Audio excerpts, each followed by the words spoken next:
ప్రసాద్ రెడ్డి గారు సీనియర్ సంపాదకులు వారితో కూడా మాట్లాడదాం. రాజమండ్రి నుంచి మనతో జక్కంపొడి విజయలక్ష్మి గారు జాయిన్ అవుతున్నారు. ఈ చర్చలో వైఎస్ఆర్ కాంగ్రెస్ పార్టీ నాయకురాలు వారు, విజయవాడ నుంచి శ్రీనివాసరాజు గారు భారతీయ జనతా పార్టీ నాయకులు కూడా ఈ చర్చలో మనతో పాల్గొంటారు. వారితో మాట్లాడదాం. మాట్లాడే ముందు ఇంకా వార్తలు చూద్దాం. రాజమండ్రి పుష్కర ఘాట్ ప్రమాదానికి కారణాలు ఒక్కొక్కటిగా బయటకు వస్తున్నాయి.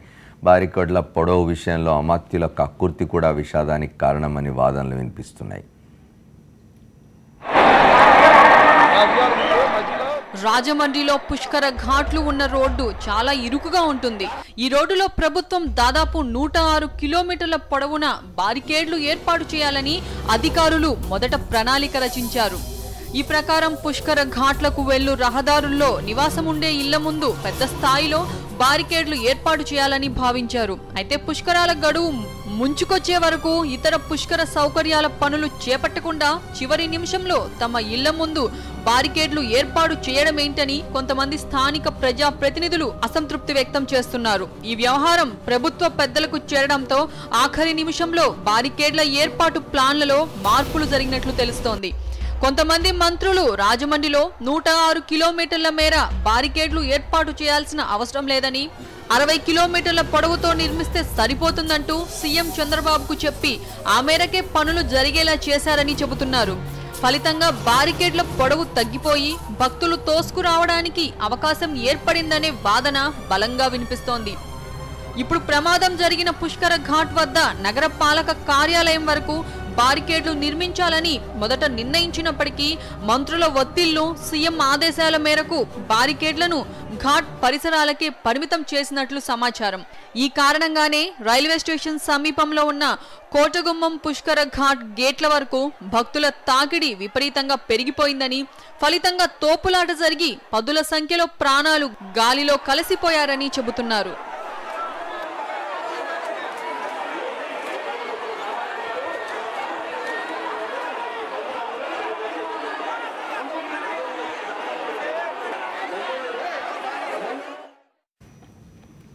పుష్కరాల తొలి రోజు సంభవించిన మహా విషాదానికి ఏపీ సీఎం చంద్రబాబు నాయుడే కారణమని వైఎస్ఆర్సీపీ అధ్యక్షులు, ప్రతిపక్ష నాయకులు వైఎస్ జగన్మోహన్ రెడ్డి మండిపడ్డారు. మరణాలకు చంద్రబాబే బాధ్యత వహించాలని ఆయన డిమాండ్ చేశారు. పుష్కర ఘాట్లో ప్రాణాలు కోల్పోయిన కుటుంబ సభ్యుల్ని ఆయన పరామర్శించారు.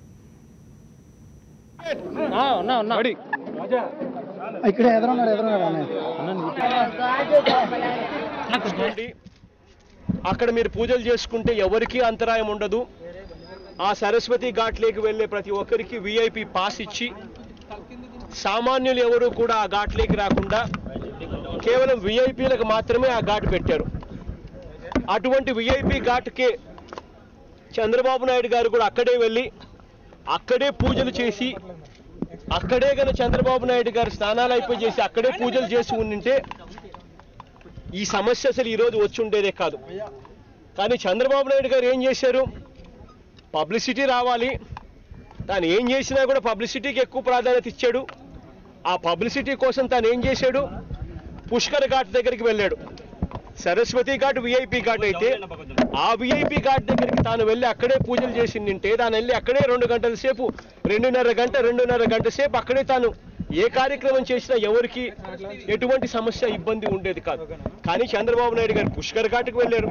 పుష్కర ఘాట్కి చంద్రబాబు నాయుడు గారు వచ్చారు కాబట్టి, ముఖ్యమంత్రి వచ్చాడు కాబట్టి పూర్తిగా పుష్కర ఘాట్కి సంబంధించిన గేట్లన్నీ మూసేశారు. మూసేసి దాదాపుగా 2.5 గంటల పాటు భక్తులెవరు కూడా నీళ్ళల్లోకి దిగే అవకాశం కూడా లేకోకుండా పూర్తిగా గేట్లన్నీ పూర్తిగా మూసేసరికి దాదాపుగా కిలోమీటర్ల పొడుగున భక్తులందరూ కిక్కిరిసిపోయి ఒకరి మీద ఒకరి పడుతూ 2.5 గంటల సేపు భక్తులందరూ వెయిట్ చేయాల్సి వచ్చింది. భక్తులందరూ వెనక్కి పోవాలన్నా కూడా పోయే మార్గాలు లేవు, పోయే పరిస్థితి లేదు. కాబట్టి భక్తులందరూ 2.5 గంటల పాటు అక్కడే వెయిట్ చేయాల్సి వచ్చి ఆ తర్వాత చంద్రబాబు నాయుడు గారు ఆ పుష్కర్ ఘాట్ నుంచి చంద్రబాబు నాయుడు గారు నా పూజలు ఇంకా అయిపోయాయి, ఇక జనాదులను వదిలేసేయండి అని చెప్పి ఆయన గ్రీన్ సిగ్నల్ ఇచ్చి ఆయన పూజలు అయిపోయి చేసుకుని ఆయన బయలుదేరితే చంద్రబాబు నాయుడు గారు 2.5 గంటల పాటు భక్తులందరూ కూడా అదే పుష్కర్ ఘాట్లో ఒకరి మీద ఒకరు పడుతూ చంద్రబాబు నాయుడు గారి పూజలు ఎప్పుడెప్పుడు అయిపోతాయని ఎప్పుడెప్పుడు వెళ్ళిపోతాడు అని చెప్పి వెయిట్ చేసి ఆ తర్వాత చంద్రబాబు నాయుడు గారు వెళ్ళిపోయిన తర్వాత గేట్లు ఒక్కసారిగా తెరిచారు. గేట్లు ఒక్కసారిగా తెరిస్తే ముందర ఉన్న వాళ్ళ మీద వెనకలో ఉన్న వాళ్ళు వచ్చి వెనుకలో ఉన్న వాళ్ళు వచ్చి మిందబడి తోపులాట జరిగి ఇవాళ దాదాపుగా 27 మంది ఇక్కడే చనిపోయిన పరిస్థితి చూస్తూ ఉన్నాం. ఇది ఇంకా 27 సంఖ్య కూడా ఇంకా పెరిగే పరిస్థితి కనిపిస్తూ ఉంది. దీనికి న్యాయ విచారణ కావాలనా? న్యాయ విచారణ కాదు దీనికి కావాల్సింది. చంద్రబాబు నాయుడు గారిని తీసుకొని పోయి జైల్లో పెట్టడం కావాలి. దీనికి బాధ్యత గల ముఖ్యమంత్రి స్థానంలో ఉండి నువ్వు చేసిందేమిటి? విఐపి ఘాట్లో నువ్వు ఎందుకు విఐపి ఘాట్లో నీ పూజలు ఎందుకు చేసుకోలేదు?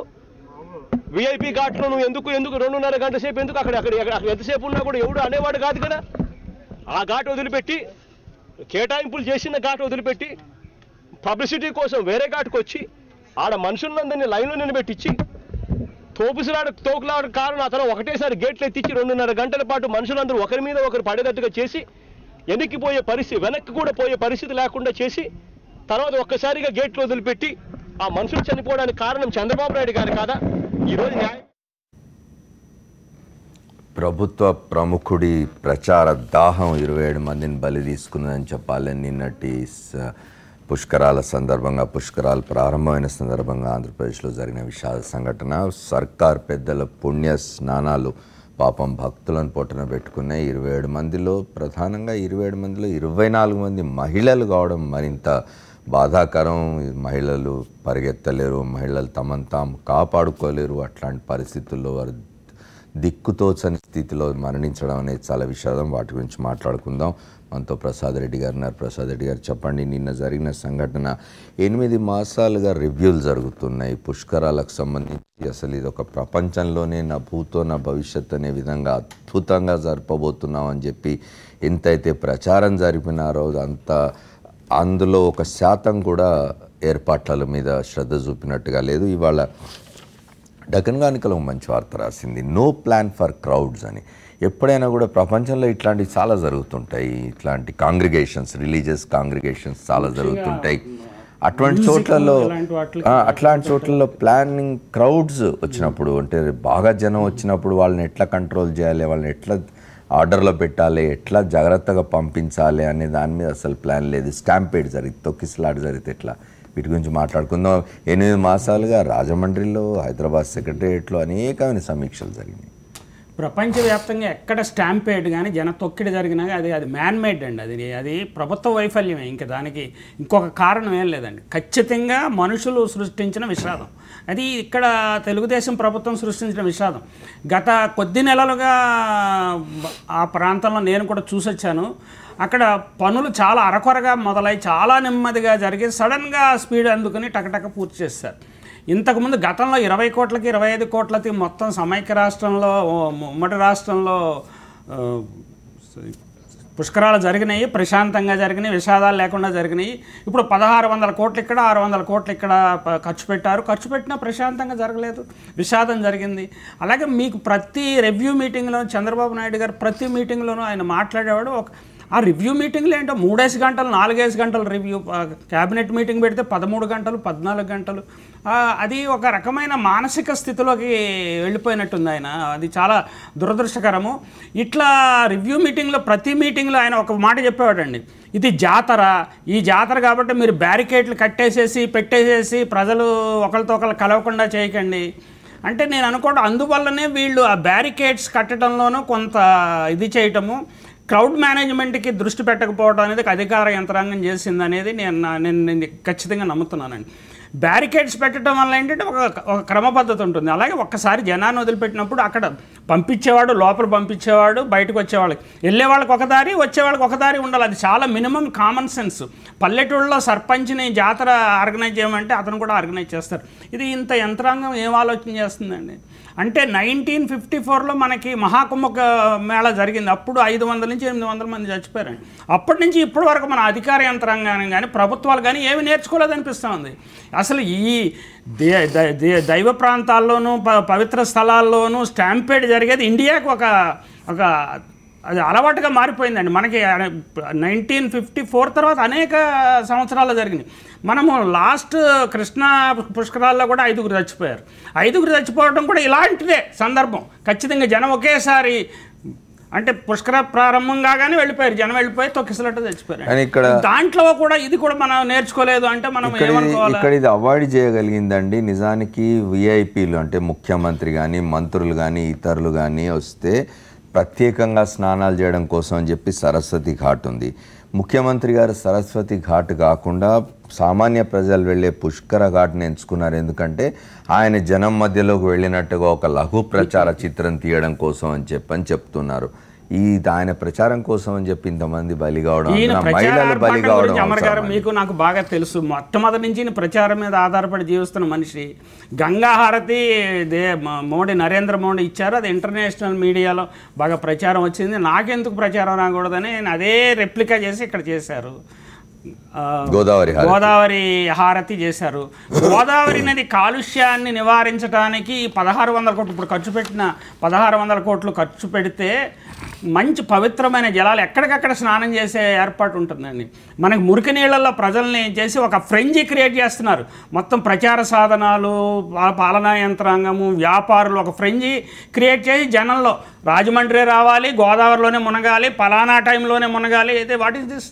ఇది ఎప్పుడు లేదు. ఇలాంటి మూర్ఖత్వం ప్రజల్లోకి ఇలాగే మూర్ఖత్వాన్ని చొప్పిస్తున్నాం అన్నమాట. నిజానికి ప్రజలు చాలా ముఖ్యంగా ఆంధ్రప్రదేశ్ ప్రజలు చాలా రేషనలిస్టిక్గా ఆలోచించే ప్రజలు. వాళ్ళలో ఏంటి ఇది ఈ రకమైన ఆ ముహూర్తంలోనే మునగాలి అంటే పాలకులు ఈ విధమైన ముహూర్తాలు, చాదస్తాలు ప్రజల్లో బాగా ఎక్కించడం అండి. నిజంగా గోదావరి అనేది అంతవాడు గోదావరిలో రోజు స్నానాలు చేస్తారు, దండాలు పెట్టుకుంటారు, సూర్య నమస్కారాలు చేస్తారు, ఇవన్నీ జరుగుతూనే ఉంటుంది.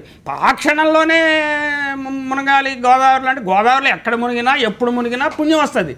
ఆ నీళ్లు కానీ పవిత్రంగా ఉంచాలి. అవి మురికి నీళ్ళు మనమే చేస్తున్నాము, ప్రతిరోజు దాన్ని మురికి నీరుగా తయారు చేస్తున్నాము మనం. డ్రైనేజీ వాటరు ఇవన్నీ వదిలిపెట్టి ఒక 12 సంవత్సరాలకు ఒకసారి అందులో మునిగితే పుణ్యం వస్తుందని ప్రచారం చేస్తున్నాం. ఎట్లా పుణ్యం వస్తుందండి? అనారోగ్యం వస్తుంది. మనం మిగతా పెద్దలతో కూడా మాట్లాడదామండి. మనతో జక్కంపూడి విజయలక్ష్మి గారిని రాజమండ్రి నుంచి, అక్కడే జరిగింది సంఘటన, వారితో మాట్లాడదాం ఒకసారి. తర్వాత రమణారెడ్డి గారితో, శ్రీనివాస్ గారితో మాట్లాడతాను. విజయలక్ష్మి గారు నమస్కారం అండి. చెప్పండి, నిన్న రాజమండ్రిలో జరిగిన సంఘటన, ముఖ్యంగా 27 మంది చనిపోతే అందులో 24 మంది మహిళలండి. ఏ కారణం ఏమిటంటారు? 8 మాసాలుగా ప్రభుత్వం అనేక ఏర్పాట్లు చేస్తున్నది, సమీక్షలు చేస్తూ ఉన్నది, అధికారులను ఆదేశాలు జారీ చేస్తూ ఉన్నది. ఎందుకు జరిగిందంటారు ఈ సంఘటన? ఈ తెలుగుదేశం ప్రభుత్వానికి ఎప్పుడు కూడా ప్రచార ఆర్భాటం అన్నది చాలా ఎక్కువ, చేసేది చాలా తక్కువ,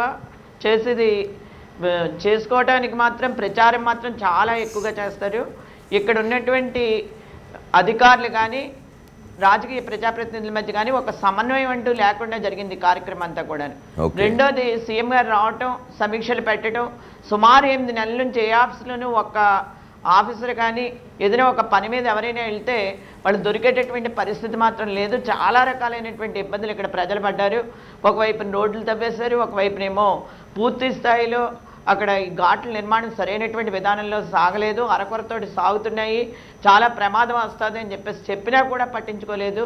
అంతేకాకుండా మేమే మేధావులు, మేమే మోనార్కులు అనేటటువంటి విధానంలో ఇక్కడ తెలుగుదేశం ప్రజాప్రతినిధులు కృషి చేయడం జరిగింది. వాళ్ళు ఆ రకమైనటువంటి పాలసీతోటి ముందుకెళ్ళారు. ఊళ్ళో చాలామంది పండితులు ఉన్నారు, మేధావులు ఉన్నారు, అఖిలపక్షం ఉంది. ఎవరిని కూడా ఒక్కరోజుని పిలిచి వాళ్ళు ఏ కార్యక్రమం నిర్వహించడానికి సిద్ధపడలేదు. కనీసం పాత్రికేయ సోదరులు కూడా ఎవరిని కూడా పట్టించుకునేటటువంటి పరిస్థితి లేదు. ఇది ముమ్మాటికి కూడా చంద్రబాబు నాయుడు గారి తప్పిదం, వారి ప్రభుత్వ తప్పిదం. ఉరికమ్మ అంటూ ఎక్కించవలసి వస్తే ఖచ్చితంగా వీళ్ళని ఎక్కించవలసినటువంటి పరిస్థితి. విఐపి ఘాట్ ఎందుకు కట్టారు? మీరు కోట్లాది రూపాయలు వెచ్చించి విఐపి ఘాట్ కట్టారు. కట్టినటువంటి విఐపి ఘాట్ని వినియోగించుకోకుండా సామాన్యుల కోసం పుష్కర్ ఘాట్లో వాళ్ళందరినీ స్నానాలు చేయమని చెప్పి అక్కడికి నీవు రావాల్సినటువంటి పరిస్థితి ఎందుకు వచ్చింది? నీ ప్రచార ఆర్భాటం కోసం నువ్వు చేసినటువంటి ఫలితానికి ఇంతమంది చనిపోవడం జరిగింది. మహిళలందరూ కూడా నిజంగా అక్కడ తొక్కిసలాట కానీ అక్కడ ఉన్నటువంటి వాతావరణం కానీ, నిన్న గవర్నమెంట్ హాస్పిటల్లో వాళ్ళు తీసుకొచ్చి పడేసినటువంటి విధానాన్ని, ఆ శవాన్ని తీసుకొచ్చి గుట్టలుగా పడేసినటువంటి విధానాన్ని కానీ చూస్తే చాలా హృదయ విదారకమైనటువంటి పరిస్థితి. ప్రభుత్వం బుద్ధున్నదా లేకపోతే గడ్డి తింటుందా అనేటటువంటి ఆలోచన చేయవలసినటువంటి పరిస్థితి అని చెప్పేసి తెలియజేసుకుంటున్నాం. ఇవాళ ముమ్మాటికి చెప్పుకోవాలి అంటే ప్రభుత్వ వైఫల్యం. విజయలక్ష్మి గారు చెప్పండి, స్థానికంగా ఇట్లాంటివి ఏమైనా జరిగినప్పుడు, అంటే ఉత్సవాలు కానీ ఏమైనా ఫంక్షన్స్ జరిగినప్పుడు ప్రభుత్వం నిధులు ఖర్చు పెడితే ఆ ప్రాంతం డెవలప్ అవుతుంది, రోడ్లు వస్తాయి లేదా ఇతర సౌకర్యాలు వస్తాయని భావిస్తారు. రాజమండ్రి పట్టడానికి ఈ పుష్కరాలు, ఎందుకంటే ఈ పుష్కరాల్లో ఆంధ్రప్రదేశ్ ప్రభుత్వం 1600 కోట్లు ఖర్చు పెట్టినట్టుగా వార్తలు వచ్చినాయి. 1600 కోట్లు కేటాయించారు. ఎంత ఖర్చు పెట్టారు, ఎంత ఎక్కడికి పోయిందనే లెక్కలు లేవు. కానీ అందులో ఏమైనా రాజమండ్రి పట్టడానికి ఏమైనా మేలు జరిగిందా, ఏదైనా అభివృద్ధికి సంబంధించిన కార్యక్రమం జరిగిందా? 240 కోట్లు రాజమండ్రికి కేటాయించామన్నారు. అందులో 140 కోట్లు ఖర్చు పెట్టామన్నారు. ఈ డబ్బు ఎక్కడికి వెళ్ళింది అన్నది ఎవరికీ తెలియదు. ఎవరి జేబుల్లోకి వెళ్ళింది అన్నది కూడా ఇక్కడ ఆలోచించవలసినటువంటి అవసరం ఉంది. ఇవాళ ఇంకొకటి ముఖ్యమైనటువంటి విషయం ఆలోచించవలసింది, పుష్కర్ ఘాట్లో కృష్ణుడి రూపంలో ఎన్టీ రామారావు విగ్రహం పెడతామంటే అది సరైనటువంటి విధానం కాదు. దేవుడి రూపంలో మనిషి అన్నవాడిని పెట్టకూడదు. నువ్వు దేవుడు అంటే దేవుళ్ళు అంటే గొప్పవాడు అనొచ్చు, కానీ దేవుడే సాక్షాత్తు దేవుడు అని చెప్పకూడదు. మాకు కూడా ఎన్టీ రామారావు అంటే గౌరవం ఉంది, ఒక కళాకారుడిగా లేదా ఈ రాష్ట్ర ముఖ్యమంత్రిగా పనిచేసినందుకు, అంతే తప్ప మీరు పెట్టకూడదు అన్నప్పుడు బలవంతంగా ఇక్కడ ఎంపీ చెప్పాడు మేము పెడుతున్నామని కలెక్టర్ లాంటి ఆఫీసర్ మాట్లాడటం చాలా సిగ్గుచేటైనటువంటి విషయం. ఇక్కడ విగ్రహం పెట్టడం కూడా ఒక కారణం. ఈ ఊరికే అరిష్టం అని చెప్పేసి పండితులు లాంటి వాళ్ళు చెప్పినా కూడా వీళ్ళు వినకుండా వీళ్ళ మూర్ఖత్వంతో ఆ రోజున ఎన్టీ రామారావు గారు చనిపోవడానికి కారణం వీళ్ళు. ఇవాళ ఎన్టీ రామారావు గారు పేరు చెప్పుకుంటే కానీ బయటికి రాలేకపోతున్నారు. రెండోది, ఎక్కడ చూసినా రోడ్లు తవ్వేశారు, ఎక్కడ చూసినా ట్రైన్లు విచ్చలవిడిగా రోడ్ల మీద ప్రవహిస్తున్నాయి. ఈ రాజమండ్రికి తెచ్చినటువంటి నిధులు ఏమైంది అన్నది ప్రతి ఒక్క రూపాయలు సమాధానం చెప్పాల్సినటువంటి అవసరం ఉంది. ఇవాళ రాజమండ్రిలో ఖర్చు పెట్టినటువంటి డబ్బు బూడిద పాలు, వీళ్ళ జేబుల పాలు అన్నది వాస్తవమైనటువంటి విషయం, ప్రజలందరూ అనుకుంటున్నటువంటి విషయం. వాళ్ళ డబ్బుల కక్కుర్తి కోసం ఇవాళ ఇంతమందిని బలి చేశారు అనేటటువంటిది వాస్తవమైనటువంటి విషయం. ఓకే, మిగతా పెద్దలతో మాట్లాడదాం. విజయవాడ నుంచి మనతో శ్రీనివాసరాజు గారు కూడా లైన్లో ఉన్నారు. ముందు వెంకటరమణారెడ్డి గారితో మాట్లాడతాను నేను. రమణారెడ్డి గారు చెప్పండి, తెలంగాణలో కూడా నిన్న పుష్కరాలు ప్రారంభమైనాయి. తెలంగాణ కొంచెం లో ప్రొఫైల్గా ఉన్నట్టున్నది ఆంధ్రప్రదేశ్ కంటే కూడా, అందుకే ఎటువంటి సంఘటనలు జరగలేదు. హాయిగా 8 లక్షల మంది మొత్తం పుష్కర ఘాట్లలో స్నానాలు చేసినట్టున్నారు. ఆంధ్రప్రదేశ్లో ఈ అత్యుత్సాహాన్ని ఎట్లా చూస్తారు మీరు? 27 మంది బలైనారు. పుష్కరాల సందర్భంగా